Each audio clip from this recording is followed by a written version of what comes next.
જય શ્રી કૃષ્ણ વૈષ્ણવો. શ્રી ગુસાઈજીનો પ્રાકટ્યોત્સવ નજીક આવી રહ્યો છે.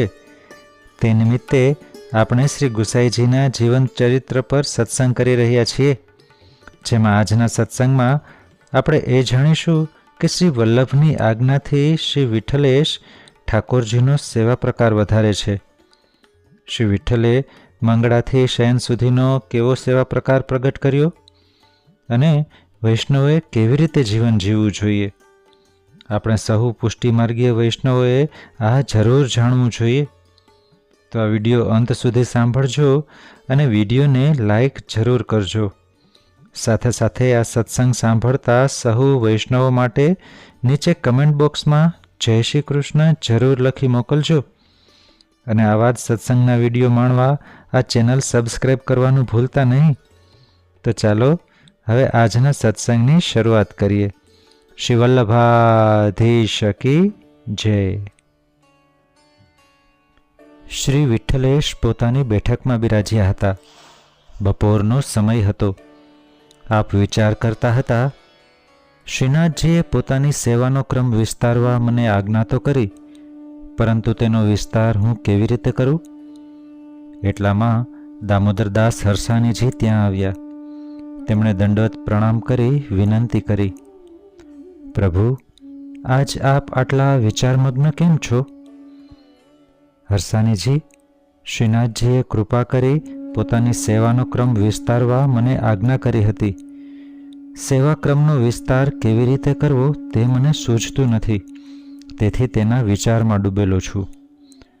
દામોદરદાસ કહે, પ્રભુ, જેમણે આ માર્ગ પ્રગટ કર્યો છે તે જ તેના વિસ્તારનો સુદૃઢ ઉપાય બતાવી શકે.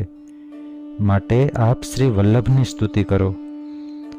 આ શબ્દો સાંભળતા જ શ્રી વિઠ્ઠલેશે પોતાના નેત્રો બીડ્યા.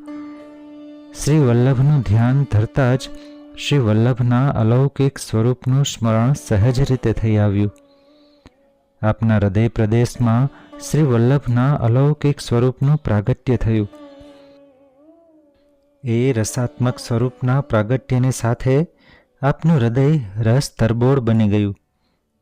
આપનું મુખ કમલ પ્રફુલ્લિત થયું.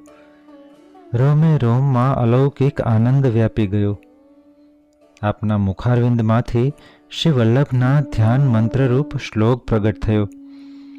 આપના એ રસસભર વચનામૃત દામોદરદાસ હરસાણીજી આકંઠપાન કરી રહ્યા. આપે સૌંદર્યપદનું ભાવ વિભોર બની ગાન કર્યું. દામોદરદાસ કહે છે, પ્રભુ, આપના ઉપર શ્રી વલ્લભની પૂર્ણ કૃપા થઈ છે. એ કૃપા વિના આ અલૌકિક વિરાગને સાક્ષીવત સ્વરૂપ પ્રાપ્ત થાય નહીં. આપને ધન્ય છે. આપે આપના અલૌકિક સ્વરૂપે શ્રી વલ્લભના સ્વરૂપનો આહલાદ માણ્યો છે. શ્રી વિઠ્ઠલેશ કહે, દમલાજી, તમારા જેવા શ્રી વલ્લભના અતુલિત કૃપાપાત્રોની કૃપાનું જ આ ફળ છે. આપના જેવા ભગવદીઓની કૃપાથી શ્રી વલ્લભ મારા હૃદયમાં પધાર્યા છે. દમલાજી, શ્રી વલ્લભના અલૌકિક નામોના અદ્ભુત દિવ્ય ચરિત્રોનું જાણે મને દર્શન થઈ રહ્યું છે.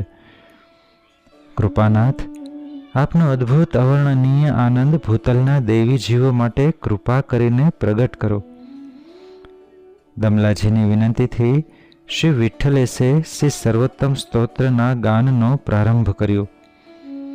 શ્રી વલ્લભનું એક એક અલૌકિક આનંદયુક્ત નામ પ્રગટ થતું ગયું. તે સાથે જાણે આનંદનો મહાસાગર ત્યાં લહેરાવા લાગ્યો. સમય અને સ્થળનું ભાન રહ્યું નહીં. શ્રી વલ્લભના અતિ અલૌકિક સ્વરૂપનો અનુભવ કરતા 3 દિવસ અને રાત પરમાનંદમાં વ્યતીત થયા. ચોથા દિવસે પ્રાતઃકાળે વાકપતિ વૈશ્વાનર શ્રી વલ્લભ ત્યાં પ્રગટ થયા.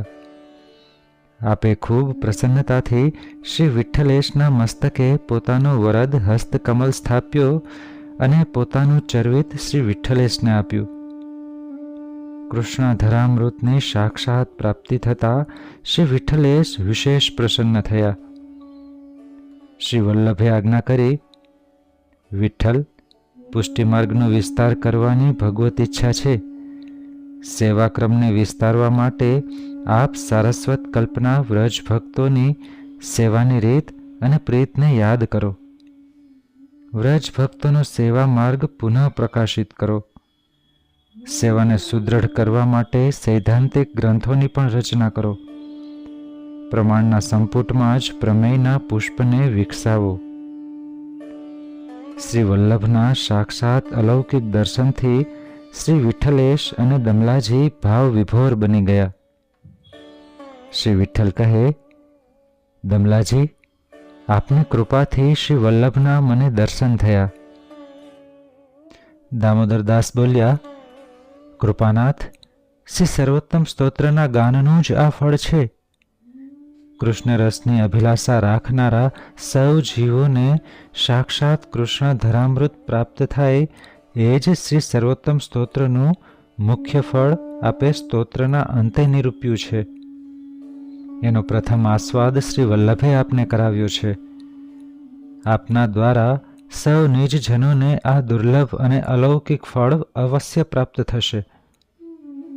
કૃપાનાથ, આ મુખ્ય ફળની સાથે જ ભક્તિમાં આવતા પ્રતિબંધો દૂર થશે. શ્રી વલ્લભની કૃપાથી હવે આપના હૃદયમાં સેવાક્રમનો પ્રકાશ થશે. દમલાજી, જે અલૌકિક સ્વરૂપના દર્શન થયા એ અપ્રાકૃત ભાવાત્મક સ્વરૂપ મારા હૃદયમાં રૂપ અને ગુણથી બિરાજે છે. હું એમનું ગાન કરી કૃતાર્થ થાઉં. શ્રી વિઠ્ઠલેશના મુખ કમળમાંથી શ્રી વલ્લભાષ્ટક દ્વારા શ્રી વલ્લભના અલૌકિક રૂપ માધુર્યનું ગાન પ્રગટ થયું અને પછી સપ્ત શ્લોકી દ્વારા એ ભાવાત્મક સ્વરૂપના દિવ્ય ગુણોનું ગાન પ્રગટ થયું. શ્રી વલ્લભની કૃપાથી શ્રી વિઠ્ઠલેશના હૃદયમાં સેવાક્રમનો વિસ્તાર કેવી રીતે કરવો તેનો અનુભવ થયો. જાણે શ્રી વલ્લભ આજ્ઞા કરી રહ્યા હતા, આ જીવ દુન્વયી રાગ ભોગ અને શૃંગાર પાછળ દોડી રહ્યો છે. તેને ભગવત માર્ગે વાળવા રાગ ભોગ અને શૃંગારને પ્રભુની સેવામાં પૂર્ણ રૂપે રોજી તે સેવાક્રમનો વિસ્તાર કરો. શ્રી વલ્લભની આ આજ્ઞાથી વિઠ્ઠલેશ અત્યંત આનંદિત થયા. આપે દામોદરદાસજીને કહ્યું, દામોદરદાસજી, મને આવી આજ્ઞા થઈ છે, પરંતુ મારા મનમાં એક પ્રશ્ન ઉઠે છે. શ્રી વલ્લભે ત્યાગનો માર્ગ બતાવ્યો. રાગ ભોગ અને શૃંગાર ભગવત સેવામાં પ્રયોજવાથી અત્યાગનો માર્ગ ખુલશે. આ બંનેનો સમન્વય કેવી રીતે કરવો? દામોદરદાસ શ્રી વિઠ્ઠલને સમજાવતા કહે છે, કૃપાનાથ, શ્રી વલ્લભ સમજાવે છે કે આપણા પ્રભુ શ્રી કૃષ્ણ આપણા સંસાર અર્થાત અહંતા મમતાના વેરી છે. આપણા અહંતા મમતાને આપણે મારી શકતા નથી. તેનું દમન કરવું પણ સરળ નથી. માટે તે અહંતા મમતાને પ્રભુ સેવોપયોગી બનાવી દેવી જોઈએ. તેને મોહન સાથે જોડી દેવી જોઈએ. તેમ કરવાથી મોહનમાં આપણી મોહિની વધશે અને સંસારમાંથી આપણો મોહ ઘટશે. પ્રભુ શ્રી કૃષ્ણના સંબંધ માત્રથી ગૃહસ્થાશ્રમમાં રહેવા છતાં અદ્વિતીય અને ઉજ્જવલ ત્યાગ સિદ્ધ થશે. સંસારનો ત્યાગ કરવાનું સામર્થ્ય બધા જીવોમાં નથી. માટે શ્રી વલ્લભે ત્યાગ અને અત્યાગ એવા બંને માર્ગો બતાવ્યા છે. ઘરનો ત્યાગ ન થઈ શકે તો તે ઘર કૃષ્ણ સેવા માટે ઉપયોગમાં લેવું જોઈએ. ધનનો ત્યાગ ન થઈ શકે તો તે ધન કૃષ્ણ સેવામાં વપરાવવું જોઈએ. સંગનો ત્યાગ ન થઈ શકે તો ભગવદીઓનો સંગ કરવો જોઈએ. આવી શ્રી વલ્લભની આજ્ઞા છે. માટે જ શ્રી વલ્લભે સમજાવ્યું છે કે પ્રભુમાં ચિત્ત પરોવી ઘરમાં રહી સેવાને સ્વધર્મ માની આપણા ગૃહસ્થાશ્રમને સર્વાત્મ ભાવથી સેવા પરાયણ બનાવવો જોઈએ. શ્રી વિઠ્ઠલેશ કહે, દમલાજી, આપે શ્રી વલ્લભનો સિદ્ધાંત બહુ સુંદર રીતે સ્પષ્ટ કર્યો. સાચે જ સેવા આપણે ત્યાં ગૃહ સેવા પ્રકારે છે, મંદિર સેવાના પ્રકારે નથી. માટે જ શ્રી વલ્લભે મંદિરોનો પ્રકાર બતાવ્યો નથી.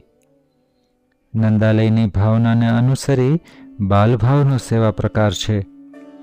એટલે મંગળાથી રાજભોગ અને ઉત્થાપનથી શયન સુધીનો સેવા પ્રકાર યોજવો જોઈએ. નંદાલયમાં પ્રભુ જાગે ત્યારે યશોદા મૈયા તેમને કલેવું આપતા, પછી તેમને સ્નાન કરાવી શૃંગાર કરતા, પછી પ્રભુ ગાયોની ખીરકમાં પધારી ત્યાં ઘૈયા આરોગતા. ગોપીજનો વિવિધ સામગ્રીઓ લઈ આવતા તે આરોગતા. શીતકાલમાં ઘેર ભોજન કરી ગાયો ચરાવવા પધારતા. ઉષ્ણકાલમાં વનમાં બપોરે છાક આરોગતા. ત્યાં જ શ્રી ગિરિરાજજીની કંદરામાં વિશ્રામ કરી સાંજે પુલિંદીઓ દ્વારા લવાયેલા ફળફૂલ આરોગતા. સાંજે વનમાંથી ગાયો ચરાવી નંદાલયમાં પધારતા. ત્યારે માતા તેમના ઓવારણા લઈ ગોરજ પહોંચી શૃંગાર વડા કરી શયન ભોગ ધરતા. પછી પ્રભુને પોઢાડતા.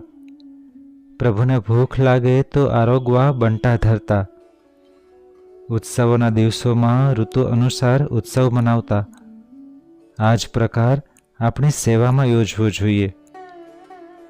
ત્યારથી શ્રી વિઠ્ઠલેશે મંગળાથી શયન સુધીનો નંદાલયની સેવાનો પ્રકાર પ્રગટ કર્યો. વિવિધ શૃંગાર, વસ્ત્ર, આભૂષણ અને તે ધરાવવાની રીત પ્રગટ કરી. દૂધઘર, અનસખડી અને સખડીની વિવિધ સામગ્રીઓ સેવામાં યોજી. કીર્તન માટે શ્રી મહાપ્રભુજીના સેવક 4 ભક્ત કવિઓ અને પોતાના સેવક 4 ભક્ત કવિઓને શ્રીનાથજીના કીર્તનની સેવા સોંપી. દરેકને એક સમયની સ્વતંત્ર સેવા સોંપી અને રાજભોગ તથા ભોગમાં સર્વને સાથે કીર્તન કરવાની આજ્ઞા કરી. આમ રાગ, ભોગ અને શૃંગાર ત્રણેયનો સેવામાં વિનિયોગ કરાવી સેવાના ક્રમને શ્રી વિઠ્ઠલેશે સુયોજિત કર્યો. બોલીએ શ્રી વિઠ્ઠલ પ્રભુ કી જય. વૈષ્ણવો, આજના સત્સંગમાં અહીં વિરામ લઈએ. ફરી પાછા એક સુંદર સત્સંગ સાથે મળીશું. સર્વે વહાલા વૈષ્ણવોને જય શ્રી કૃષ્ણ.